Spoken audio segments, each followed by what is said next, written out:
Hello and welcome to this week's By River News. This week we have the Aukus alliance back in the news with the largest military exercise between the UK, Australia and the United States taking place.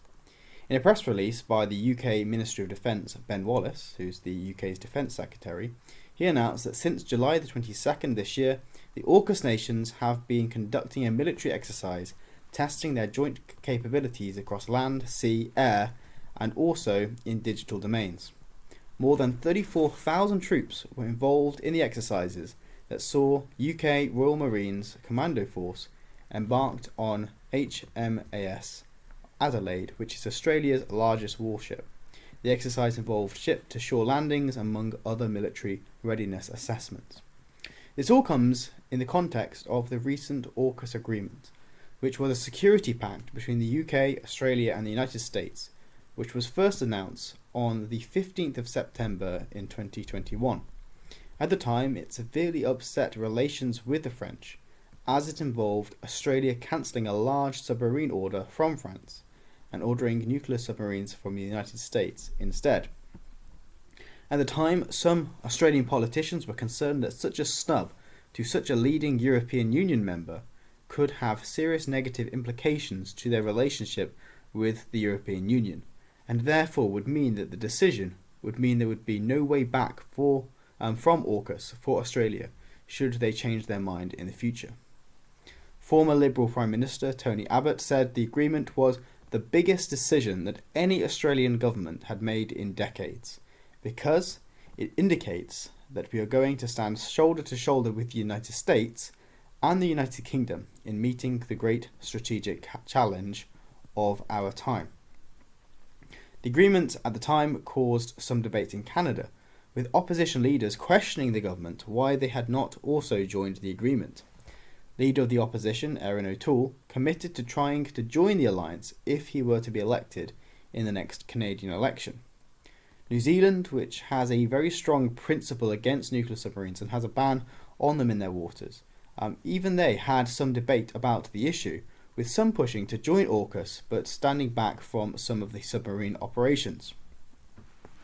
As a Bible believer, this is all of great interest because Britain is described in the Bible as Tarshish, and it is described as having young lions, nations surrounding her, and this is in Ezekiel 38 verse 13.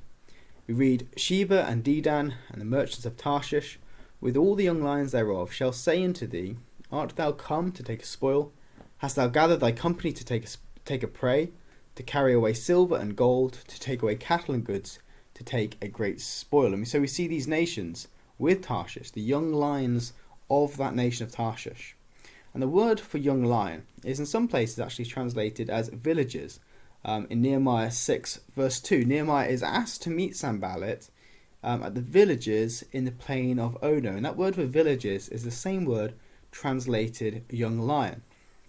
And so it has this idea, as well as being young lion, of being the villages that surround a city. So not the main city itself, but the villages that might surround that place. And so in symbology here, I think we have a nation with its surrounding child nations, the young lions.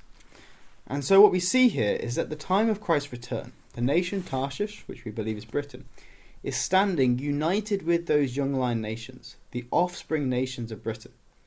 Of course, Canada, Australia, New Zealand and the United States are all such nations. They have their roots in British-led settlements in those areas during the period of colonisation. And so when we see these three nations, Britain, Australia and the United States, coming together in a military alliance, in particular, that is of great interest. In Ezekiel, we see that the context of them opposing the invasion of the Northern Confederacy. And so with it being a political and a military alliance that we see in AUKUS, this really shows progress toward this situation described in Ezekiel 38, which contains prophecy about the events that will come to pass just prior to Christ's return. And so when we see this world around us, which is seemingly in chaos, we also see the hand of the Almighty guiding the events according to his plan, which we know ends with the kingdom of God being established on this earth. And so we see that the Most High rules in the kingdoms of men, and so we can have confidence that he will bring to pass that which he has decreed. Join us again next week for another edition of Bible in the News.